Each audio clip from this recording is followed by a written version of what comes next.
So we had started with your error and flow control functionality of your data link layer. ठीक, error और flow control में हमने क्या बताया था, उससे पहले आपको फ्रेमिंग का कॉन्सेप्ट बताया था. फ्रेमिंग क्या था कि आप जो भी आपको डेटा मिल रहा है बिफोर हर लेयर उसको किसी न किसी फॉर्म में इनकैप्सुलेट करती है. डेटा लिंक लेयर क्या करती है, उसको फ्रेम्स में डालती है. फ्रेम्स में क्या करती है, एक मैसेज को स्मॉल स्मॉल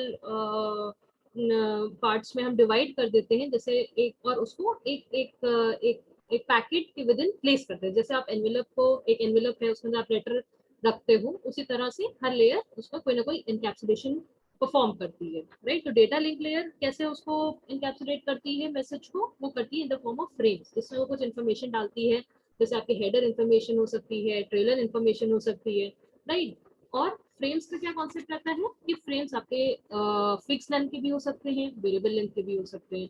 तो वेरिएबल लेंथ के होते थे तो हमें क्या करना पड़ता था, we had to separate one frame from the other. तो हमारे पास वहाँ पे कैसे होता था, with the help of flags.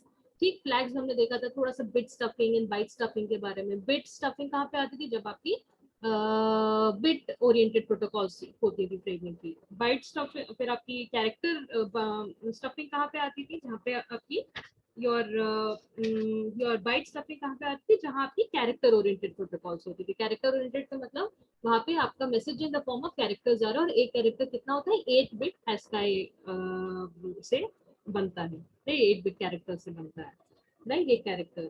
तो वहाँ पे थोड़ा सा हमने फ्रेमिंग देखा, वेरिएबल साइज फ्रेमिंग देखा, कैरेक्टर ओरिएंटेड प्रोटोकॉल्स में बाइट स्टफिंग क्या होता है, एक एक्स्ट्रा बाइट डाली जाती है जब फ्लैग आपका पार्ट ऑफ द मैसेज ही हो. फिर बिट ओरिएंटेड प्रोटोकॉल से गए थे, जहाँ पे अगर flag part of the message होता है तो हम क्या करते हैं, फ्लैग जैसे अगर कैसा हो सकता है, 0 फॉलोड बाय 6 वंस, तो वहाँ पे एक एक्स्ट्रा 0 डाल देते हैं, आपको 5 ones to break the pattern of the flag when it is appearing within the frame itself. Right, फिर हमने थोड़ा स्टार्ट करा था फ्लो एंड एरर कंट्रोल में. फ्लो एंड एरर कंट्रोल में मैंने क्या बताया था, फ्लो कंट्रोल और एरर कंट्रोल एंड फ्रेमिंग, ये तीनों चीजें कंबाइन करके क्या बनती है, आपका डेटा लिंक लेयर का डेटा लिंक कंट्रोल देता है. ठीक, इस फंक्शनैलिटी को क्या बोलते हैं, डेटा लिंक लेयर की फंक्शनैलिटी दो पार्ट में डिवाइड होती है. एक आपका डेटा लिंक कंट्रोल होता है, एक आपका एक्सेस कंट्रोल रहता है. ठीक, डेटा लिंक कंट्रोल में फ्लो एंड एरर कंट्रोल का कॉन्सेप्ट क्या रहता है. फ्लो कंट्रोल क्या होता है, अगर आपके दो सिस्टम्स हैं, ठीक है, आपस में इंटरेक्शन कर रहे हैं, एक सेंडर है और आपका रिसीवर है. ऐसा हो सकता है कि सेंडर की प्रोसेसिंग स्पीड फास्ट हो और रिसीवर की कम हो, या रिसीवर के पास इतना बफर ना हो, इतना स्पेस ना हो. तो in that case it will start rejecting the packets which are coming to it. वहां पे क्या होगा, आपको पैकेट लॉस होने लगेगा. तो हमारे पास एक बहुत इंपॉर्टेंट चीज क्या है कि we need to inform the sender some way to stop. Right, जब तक मैं उस पैकेट को, पुराने रिसीव पैकेट को प्रोसेस ना कर पाऊँ, तब तक ये आगे वाले पैकेट्स को ना भेजो. तो वो हम कैसे करते हैं, with the help of acknowledgements. ठीक है, अगर हमारा एक पैकेट रिसीव हुआ, उसका हम एक्नॉलेजमेंट भेजेंगे, तभी सेंडर अगला पैकेट भेजेगा.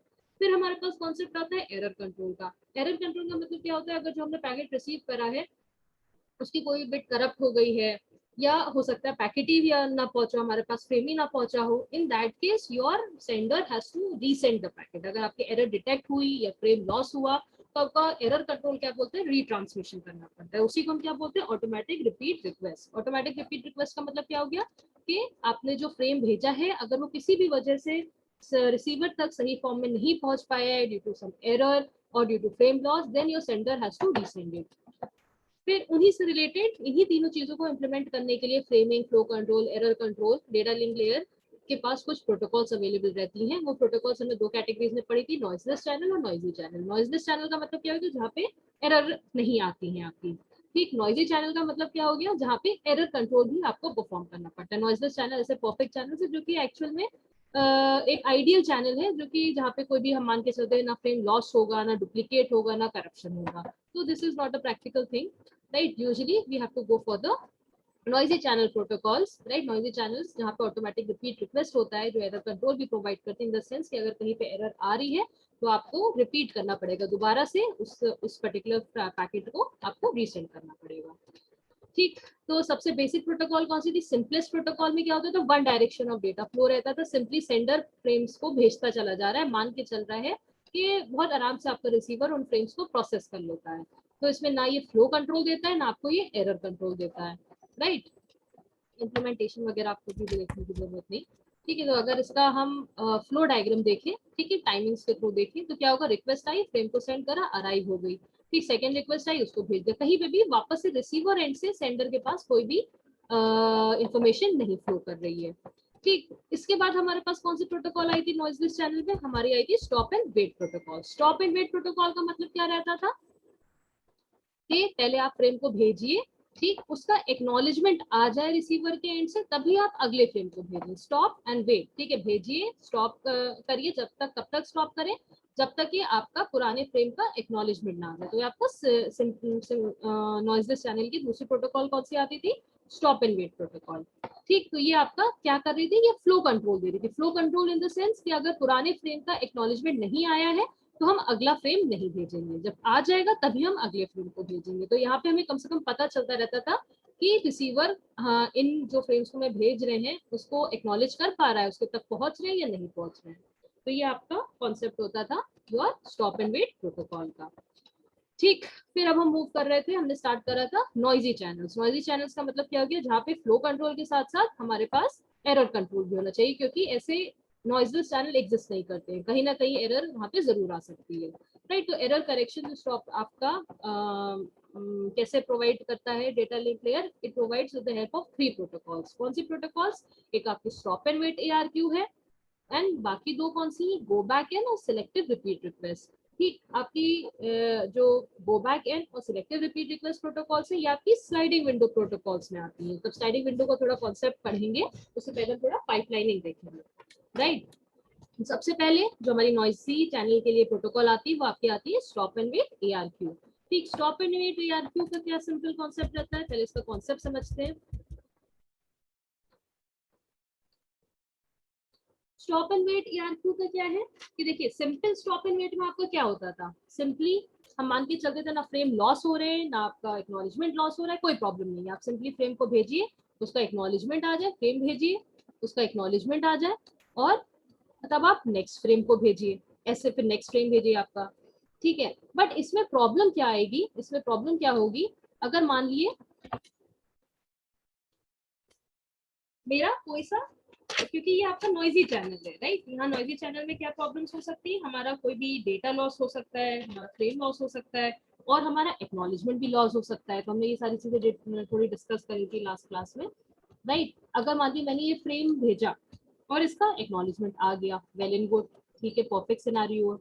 अगला क्या हुआ? मैंने फ्रेम को भेजा, ये फ्रेम लॉस हो गया, तो स्टॉप एंड वेट जो सिंपल प्रोटोकॉल थी वो क्या करेगी? कब तक ये वेट करेगी? अभी फ्रेम ही लॉस हो गया तो इसका एक्नॉलेजमेंट आएगा ही नहीं, ये आपका सेंडर है, ये आपका रिसीवर है। तो we need to add some timer, right, वरना ये डेडलॉक हो जाएगा, हम आगे भेज ही नहीं पाएंगे। तो हमें टाइमर लगाने की जरूरत है जो बताए कि सिर्फ इतने टाइम तक आप वेट करिए। जब भी आप एक कोई फ्रेम को भेजिए तो एक उसके साथ टाइमर बनाइए और वेट करिए कि विद इन दैट टाइम आपका एक्नॉलेजमेंट आ रहा है या नहीं आ रहा है। अगर नहीं आ रहा है तो आप क्या करोगे? फ्रेम को रीसेट करोगे। यहाँ पे जैसे हमने फ्रेम भेजा, फ्रेम 1, ठीक, उसके साथ हमने एक टाइमर डाला, राइट। वो टाइम आउट जैसे ही हो गया, हमें अगले इस फ्रेम को दोबारा से रीसेंड करने की जरूरत है। उस टाइम के विद अगर रिस्पॉन्ड नहीं आ रहा है, आपका एक्नॉलेजमेंट नहीं मिल रहा है, तो you have to resend that frame, right. तो आपका स्टॉप एंड वेट ARQ में क्या हुआ? पहली चीज हमने क्या डाला? एक टाइमर ऐड करा, ठीक। जो सिंपल स्टॉप एंड वेट थी उसमें आपके पास कोई ऐसा टाइमर का कॉन्सेप्ट नहीं था, सिंपली फ्रेम भेजते थे, एक्नॉलेजमेंट आता था। क्यों? क्योंकि वहां पे मान के चलते थे कि फ्रेम लॉस होंगे नहीं, सिर्फ हमें फ्लो कंट्रोल पे ध्यान देना है। यहाँ पे क्या है? अगर फ्रेम लॉस हो रहे हैं तो हम हमेशा वेट नहीं कर सकते, हमें टाइमर डालना पड़ेगा कि इतने टाइम तक वेट करना है, otherwise I have to reset my packet, ठीक। तो ये आपका पहला स्टेप हुआ। अब दूसरा क्या हुआ? अब मैं पैकेट को अगर रीसेंड कर रही हूँ, ठीक है, अगर मैं पैकेट को दोबारा से सेंड कर रहे हैं, तो वहां पे आपके दो केसेस आते हैं। दो केसेस क्या आते हैं? हो सकता है कि आपका डेटा पैकेट लॉस हुआ, दूसरा क्या केस आता है? हो सकता है आपका एक्नॉलेजमेंट लॉस हुआ हो। इन आइदर केस, चाहे फ्रेम लॉस हुआ हो, राइट, या एक्नॉलेजमेंट लॉस हुआ हो, सेंडर को तो दोबारा उस पैकेट को रीसेंड करना है, ठीक। अगर सेंडर को दोबारा रीसेंड करना है तो रिसीवर को भी तो पता होना चाहिए ना कि वो पुराना ही पैकेट सेंड हुआ है या हमारे पास नया पैकेट आया है। मतलब जैसे कि आप, मेरे पास सोर्स है, ये मेरे पास रिसीवर है, ठीक। टाइम आपका फ्लो डायग्राम के थ्रू बता रहे हैं। आपका यहाँ पे फ्रेम भेजा मैंने, ठीक, इसका एक्नॉलेजमेंट लॉस हो गया, my acknowledgement is loss, right. In that case what I have to do? See, receiver के पास तो ये फ्रेम पहुंच गया, आपने यहाँ पे एक फ्रेम भेजा, मेरे मान लीजिए फ्रेम भेजा और ये फ्रेम रिसीव हो गया, लेकिन एक्नॉलेजमेंट लॉस हो गया। इन दैट केस एक यहाँ पे टाइमर स्टार्ट होगा, जैसे ही टाइम होगा टाइम आउट होगा, आपका सोर्स फिर से इस फ्रेम को दोबारा से भेजेगा। ठीक, यहाँ पे रिसीवर एंड पे अब ये दोबारा से पैकेट आया है। ठीक, अब रिसीवर को तो नहीं पता कि ये दोबारा से पुराना ही फ्रेम भेजा गया है या नया फ्रेम आया है, तो यहाँ पे क्या हो रहा है, डुप्लीकेसी ऑफ डेटा हो रहा है। ठीक, आपका डेटा डुप्लीकेसी हो रही है, आप पुराने फ्रेम को दोबारा भेज रहे हो, क्यों, क्योंकि उसका एक्नॉलेजमेंट नहीं आया है। लेकिन रिसीवर के पास तो ये फ्रेम पहुंच चुका था, तो रिसीवर को कोई ना कोई तरीका चाहिए आइडेंटिफाई करने के लिए कि ये आपका नया फ्रेम आया है या पुराना फ्रेम है। राइट, वो कैसे होगा, हमें इन फ्रेम्स को सीक्वेंस नंबरिंग करनी पड़ेगी, हमें इनको एक नंबर देना पड़ेगा। मान लीजिए इसको हमने नंबर दिया F0, राइट, F0 का एक्नॉलेजमेंट आ गया, हाँ, और से ए, और ये एक्नॉलेजमेंट रास्ते में हमारा कहीं लॉस हो गया था, इसका टाइम आउट तक वेट करा और दोबारा से इस फ्रेम को सेंड करा, तो यहाँ पे दोबारा से F0 को सेंड करा। ठीक, अगर F0 को दोबारा सेंड करा है तो अब रिसीवर को पता है कि मैंने F0 ऑलरेडी एक्सेप्ट कर लिया है, अब दोबारा से मेरे पास डुप्लीकेट पैकेट आया है। राइट, तो in that case it will reject this packet, इसको दोबारा से एक्सेप्ट नहीं करेगा। तो यहाँ पे इंपॉर्टेंट चीज हमें क्या पता चली कि जब हम ARQ की बात करें, स्टॉप एंड वेट, चाहे जो भी आपके नॉइजी चैनल की हो, we have to label this packet कि फ्रेम 0 है या फ्रेम 1 है या फ्रेम 2 है, कौन सा फ्रेम भेजा जा रहा है, हमें उनकी सीक्वेंस नंबरिंग करने की जरूरत है। तीसरा केस हमारे पास क्या आता है, तीसरा केस हमारे पास आता है, मान लिए एक्नॉलेजमेंट की जगह आपका डेटा पैकेट ही लॉस हो गया। ठीक,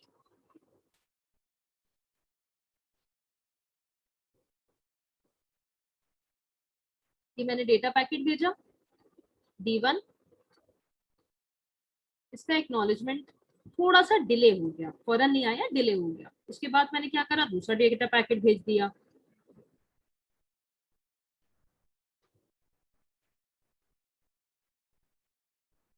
ठीक है, ये मैंने दोबारा इसी को भेजा, क्यों भेजा, मान लीजिए इसका टाइम आउट हो गया, I have to resend this packet. Right, क्यों, क्योंकि इसका एक्नॉलेजमेंट लॉस नहीं हुआ है, थोड़ा सा डिले हो गया है। ठीक, तो आपने D1 भेजा, इसका एक्नॉलेजमेंट तुरंत आ गया।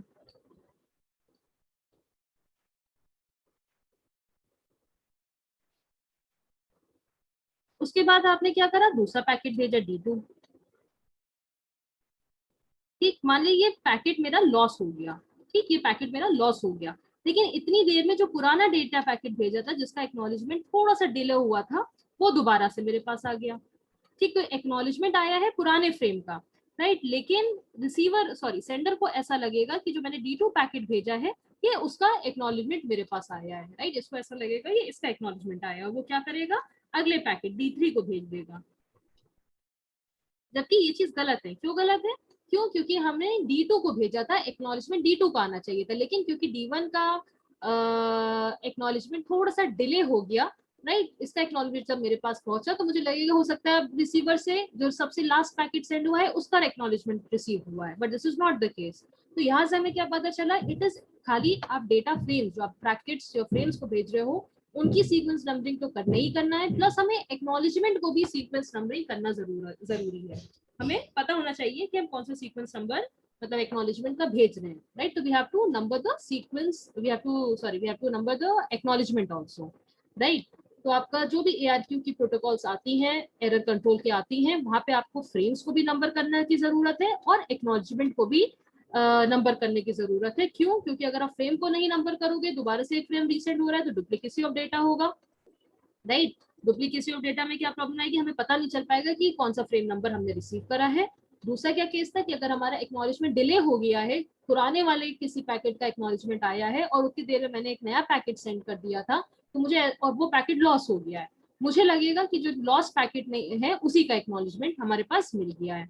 राइट, तो this is a wrong case because this packet has got lost. तो हमारे पास ये पता होना चाहिए जो एक्नॉलेजमेंट्स आ रहे हैं वो कौन से पैकेट का एक्नॉलेजमेंट आया है। तो we have to do the sequence numbering. ठीक है, एक हमें क्या करना पड़ा, एक टाइम आउट टाइमर ऐड करना पड़ा। दूसरा हमें क्या करना पड़ा, हमें सीक्वेंस नंबरिंग या अपने जो फ्रेम्स और एक्नॉलेजमेंट्स हैं उनको सीक्वेंस नंबर देने की जरूरत है। ठीक, तो ये आपकी ARQ जो एरर कंट्रोल है उसमें sequence numbering of frames and sequence numbering of acknowledgements is important. ठीक, अब सीक्वेंस नंबरिंग कैसे करी जाए, उसके लिए हमारे पास प्रोटोकॉल के डिजाइन के हिसाब से हमें वर्क करना पड़ेगा। अगर हम स्टॉप एंड वेट प्रोटोकॉल की बात करते हैं, स्टॉप एंड वेट का क्या काम रहता है कि आप simply stop and wait ARQ को क्या रहता है कि आप डेटा फ्रेम को सेंड करिए, ठीक, और उसका टाइमर स्टार्ट करिए। अगर टाइमर के विदिन एक्नॉलेजमेंट आ जाता है तो वेल एंड गुड, अगर नहीं आता है, टाइमर एक्सपायर कर गया है, तो आपको उस सेंड करे हुए पैकेट का एक कॉपी होना चाहिए जिससे कि आप उसको रीट्रांसमिट करो। फॉरवर्डिंग ये तो आपका रहता है, फॉरवर्ड ट्रांसलेशन ये तो रहता है कि अगर कहीं पे भी एरर आ रही है या आपका फ्रेम लॉस हो गया है तो सेंडर को उस पैकेट को दोबारा सेंड करना पड़ेगा। तो टाइमर एक हो गया। दूसरा क्या हुआ कि हमें इन फ्रेम्स को नंबर करने की जरूरत है, ठीक, नंबर फ्रेम्स को भी करने की जरूरत है और उनके एक्नॉलेजमेंट को भी हमें नंबर करने की जरूरत है, सीक्वेंस नंबर देने की जरूरत है, ठीक। तो स्टॉप एंड वेट एआरक्यू कैसे नंबरिंग करता है? ये नंबरिंग करता है with the help of modular two arithmetic. Modular two arithmetic का मतलब क्या हो गया? 0 या 1, ठीक।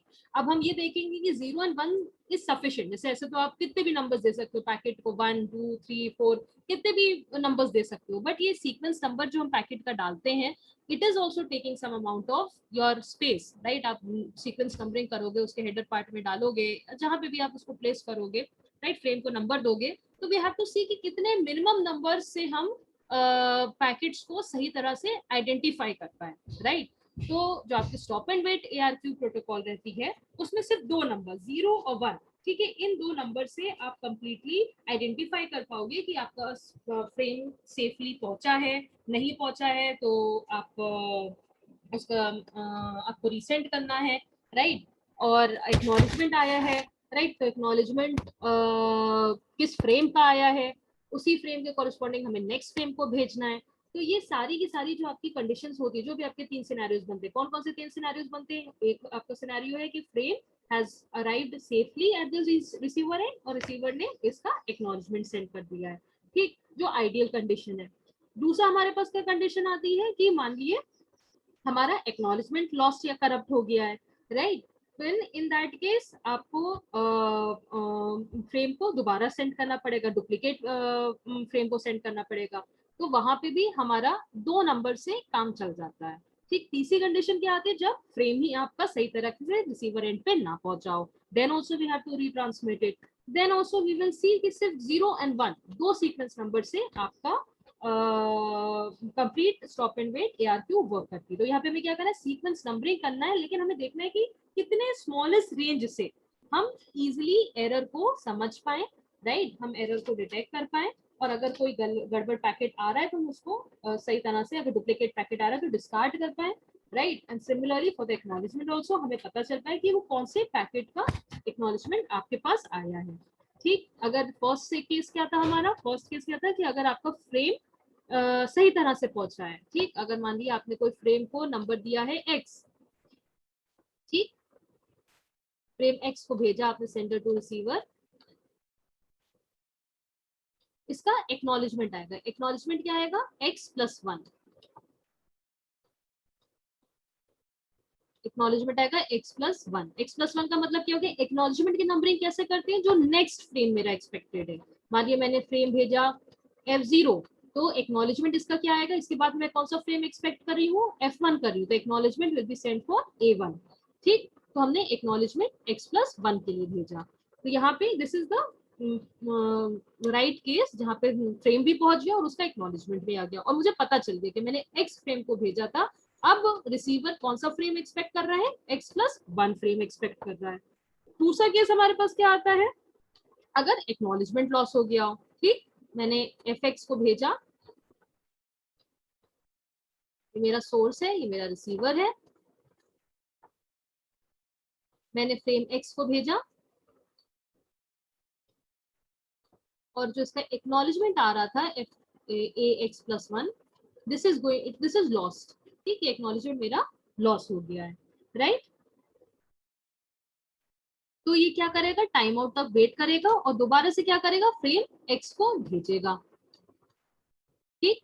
अब ये नंबर पड़ा हुआ है x, तो रिसीवर को क्या पता चल जाएगा कि दोबारा पुराने ही फ्रेम को भेजा गया है, तो it will be able to identify, right. Why? Because it is expecting frame number x+1, मतलब मैंने मान लिया x=0 है, तो मैंने f0 भेजा, अगला जो मैं फ्रेम एक्सपेक्ट कर रही हूँ वो मेरा f1 है, तो मैं a1 का एक्नॉलेजमेंट भेजूंगी, राइट, मैं एक्नॉलेजमेंट नंबर a1 डालूंगी कि नेक्स्ट एक्सपेक्टेड मेरा जो फ्रेम है वो f1 है, ठीक। यहाँ पे मान लीजिए ये x0 जो आपका पहला फ्रेम भेजा था, x इक्वल टू 0, f0 आपने भेजा था, वो उसका एक्नॉलेजमेंट लॉस हुआ, आपने दोबारा से f0 भेजा, राइट? तो रिसीवर को पता है कि it is expecting frame number 1, right, but it has received frame 0, तो it will be able to identify it. तो यहाँ पे भी हमारा दो नंबर x और x+1 से काम चल रहा है, यानी एक अगर फ्रेम 0 है, दूसरा फ्रेम 1 है, तो हम आइडेंटिफाई कर पा रहे हैं कि सही एक्नॉलेजमेंट आया है, सही फ्रेम आया है, नहीं आया है, डुप्लीकेट आ रहा है, तो मैं उसे रिजेक्ट करता हूँ।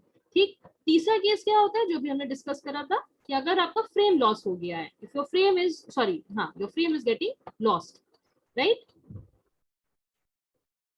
आपने fx भेजा और ये फ्रेम यहाँ तक नहीं भेजा, यहाँ तक नहीं पहुंचा, राइट, और पुराने का अगर कहीं से एक्नॉलेजमेंट आ रहा है तो आप उसको आइडेंटिफाई कर पाओगे कि मैंने अभी भेजा था fx, now the acknowledgement for x+1 should come, if it is, if I am not getting it, in that case it has to resend, right?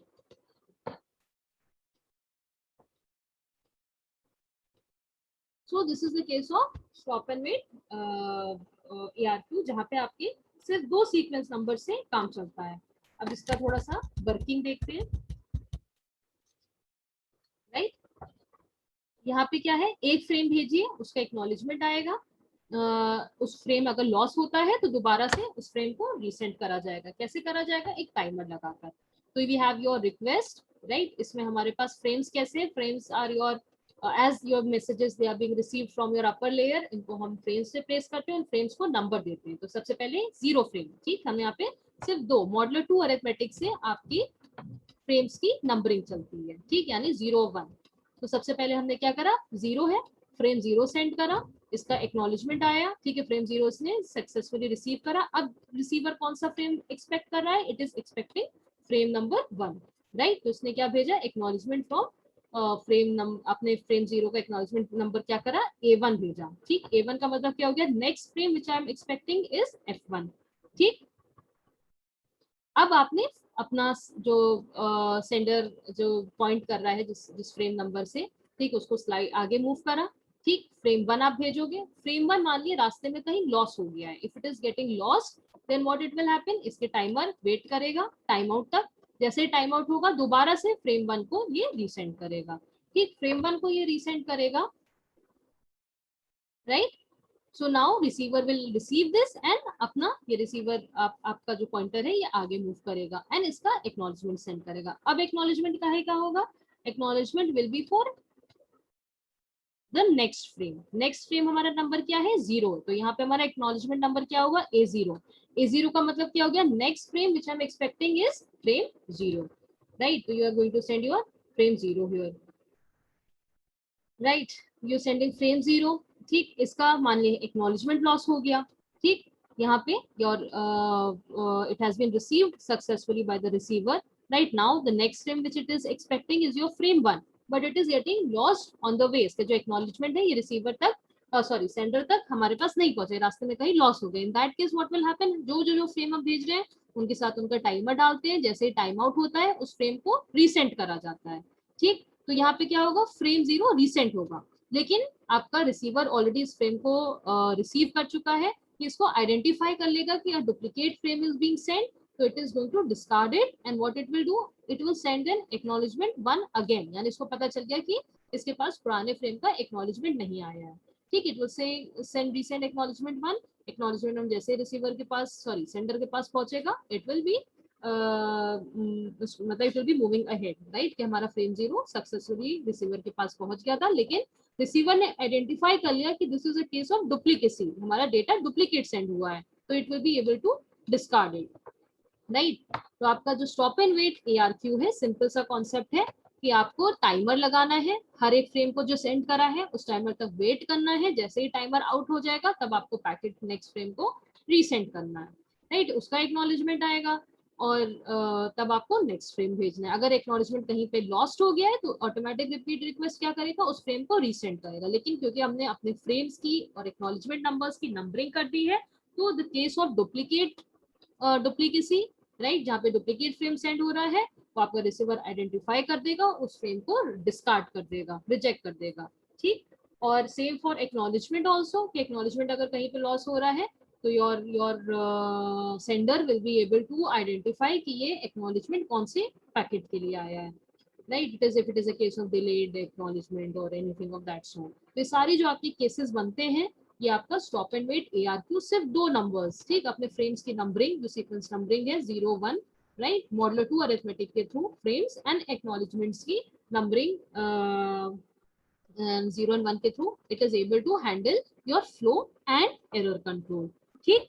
और यहाँ पे फ्रेमिंग, फ्रेम्स की नंबरिंग कैसे करते हैं, अगर जो फ्रेम आपने सेंड करा है, जैसे यहाँ पे 0 फ्रेम करा है तो आप F0 भेजोगे, और उसका एक्नॉलेजमेंट क्या होता है, X+1 होता है, जो नेक्स्ट फ्रेम एक्सपेक्टेड है उसका एक्नॉलेजमेंट भेजा जाता है, राइट। तो जैसे फ्रेम 0 सेंड करा, उसका एक्नॉलेजमेंट क्या आएगा, ACK1। ACK1 का मतलब क्या हो गया कि नेक्स्ट फ्रेम है जो एक्सपेक्ट कर रहा है रिसीवर, वो फ्रेम 1 है, ठीक। अगर फ्रेम 1 सेंड हुआ, क्योंकि ऑल्टरनेट चल रहे, एक फ्रेम को 0 मार्क करा, दूसरे को 1 मार्क करा, राइट। आप दोबारा से उसका अगर जब रिसेंट हुआ है तब उसका एक्नॉलेजमेंट सेंड करोगे, तब क्या होगा, उसकी नंबरिंग क्या होगी, वापस से ACK0 होगी। ACK0 का मतलब next frame which I am expecting is your frame 0, right. तो स्टॉप एंड वेट ARQ का आपका ये कॉन्सेप्ट है,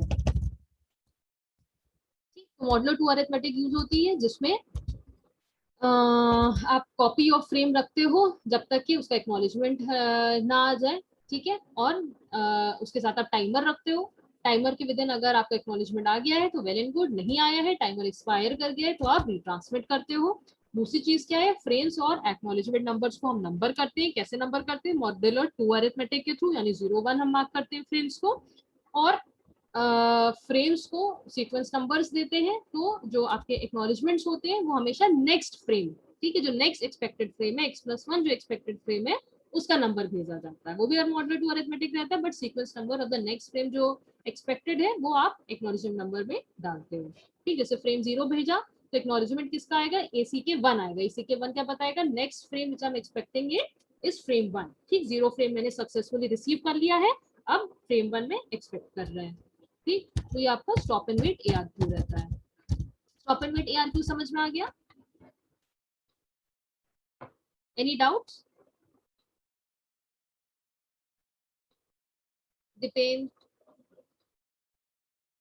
जुबैर,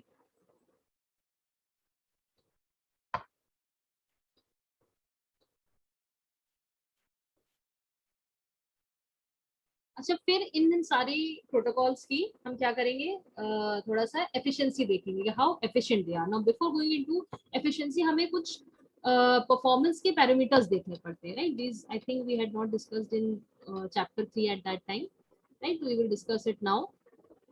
कुछ हमारे पास परफॉर्मेंस के पैरामीटर्स होते हैं,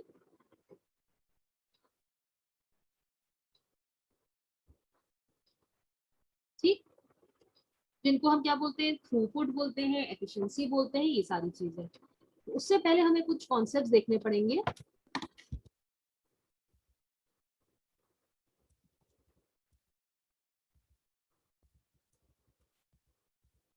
कुछ आपकी डिलेज होते हैं, ठीक है। डिलेज में थोड़ा सा आपको बताती हूँ। एक आपका क्या डिले होता है, एक आपका प्रोपिगेशन डिले होता है, और एक आपका ट्रांसमिशन डिले होता है, राइट। प्रोपिगेशन और ट्रांसमिशन डिले क्या होता है,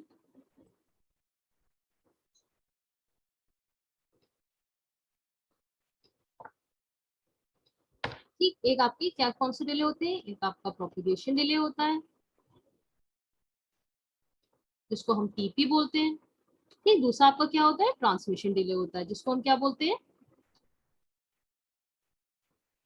TT बोलते हैं, राइट। उसके अलावा भी कुछ डिलेज होते हैं, जैसे क्यूइंग डिले है आपका, कि कितना उस पैकेट को प्रोसेस करने में टाइम लग रहा है, you have your, मतलब वो कितना वेट कर रहा है before it is getting processed, right. Then you have your other some delays, processing and queuing delays, जिनको compared to your TT and TP they are ignorable, right. So I have got some notes for it.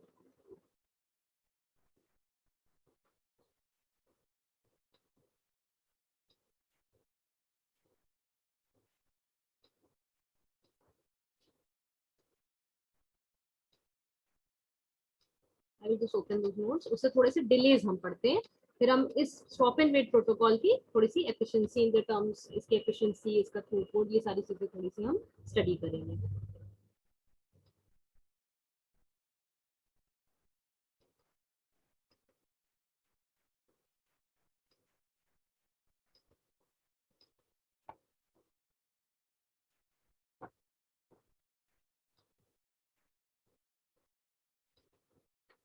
Are you able to view these notes? Yes, ma'am. Okay.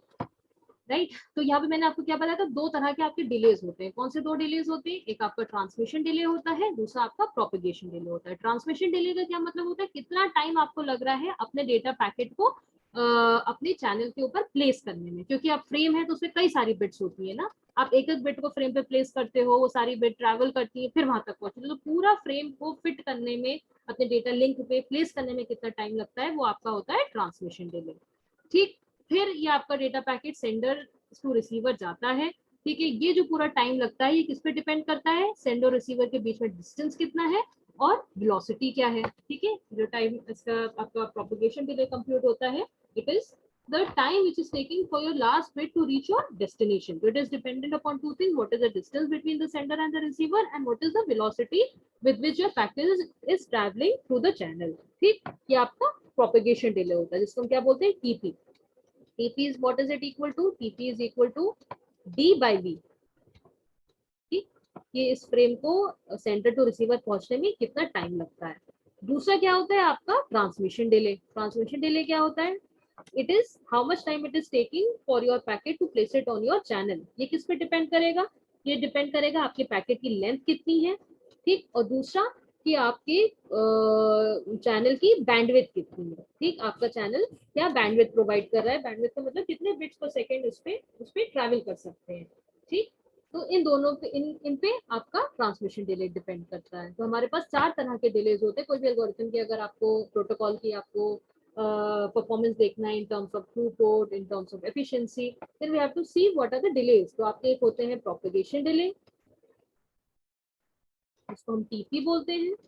ठीक, एक आपका होता है transmission delay, और बाकी दो delays होते हैं आपके प्रोसेसिंग और क्यूइंग डिले, जो कि आपके थोड़े इग्नोरेबल होते हैं compare to your TP and TP. ठीक, तो एक पैकेट को टोटल टाइम जो लगता है सेंड करने में, वो क्या होता है? वो आपका होता है transmission time plus propagation time, then your queuing and processing time, जिसको हम इग्नोर कर सकते हैं, और आपके पैकेट का एक्नॉलेजमेंट कितनी देर में आ रहा है। अगर एक्नॉलेजमेंट में आपने कोई डेटा नहीं डाला है तो that time is also ignorable, right. तो total time to send a data packet हमारे पास क्या होता है? TT plus twice TP, right, क्योंकि आपका एक्नॉलेजमेंट का साइज बहुत छोटा है, right, acknowledgement is small, it is not having any data, तो उसका ट्रांसमिशन टाइम हमारा इग्नोरेबल रहता है। ठीक, तो आप क्या करते हो? डेटा पैकेट को सेंड करा, ठीक, ट्रांससेंड करने से पहले क्या करना पड़ेगा? उस फ्रेम को अपने चैनल पे प्लेस करना पड़ेगा, जिसको हम ट्रांसमिशन डिले करते हैं। फिर आप फ्रेम को सेंड करिए, जो डिपेंड करेगा distance between source and destination and the speed with which your packet is travelling,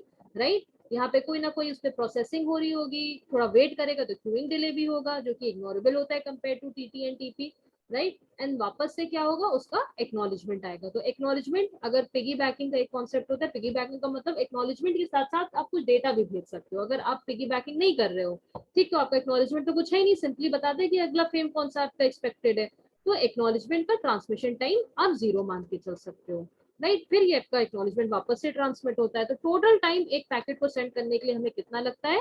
TT plus twice TP, right. और ये ट्वाइस टीपी क्या होता है? Twice your propagation time, this is called your round trip time। कितना हमें time लग रहा है एक फ्रेम को भेजने में और उसका वापस से एक्नॉलेजमेंट आने में, ठीक, from your sender to your receiver. ठीक, ट्रांसमिशन डिले कहाँ होता है? ट्रांसमिशन डिले आपका सेंडर और रिसीवर एंड पे होता है, कि कितना टाइम आपको लग रहा है उस फ्रेम को प्लेस करने में ओवर योर चैनल। ऑलराइट, ठीक। एफिशिएंसी क्या होती है? एफिशिएंसी अगर नॉर्मल टर्म से बात करिए, it is your useful time upon the total cycle. ठीक, टोटल टाइम हमें कितना लग रहा है, ठीक। एफिशिएंट आपका यूजफुल टाइम क्या है? यूजफुल टाइम तो इतना ही है ना, जितना टाइम आपको लग रहा है इस फ्रेम को चैनल पे प्लेस करने के लिए, that is your TT, right.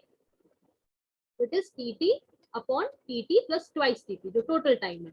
Total time कितना है? TT plus twice TT, right. अगर इसको हम ऊपर नीचे टीटी से डिवाइड कर दे तो आपका क्या वैल्यू आ जाएगी? ये आ जाएगी 1/1 + 2 टीपी बाई टीटी। इस चीज को हम क्या बोलते हैं? कांस्टेंट बोल देते हैं ए, ठीक। इसको हम ए से रिप्रेजेंट करते हैं, A is equal to TP by TT, right. तो ये आपकी एफिशिएंसी मेजर करने का तरीका होता है। एक कॉन्सेप्ट हमारे पास और आता है जिसको हम बैंडविड्थ या थ्रूपुट कहते हैं, या इफेक्टिव बैंडविड्थ कहते हैं। थ्रूपुट या इफेक्टिव बैंडविड्थ क्या होती है?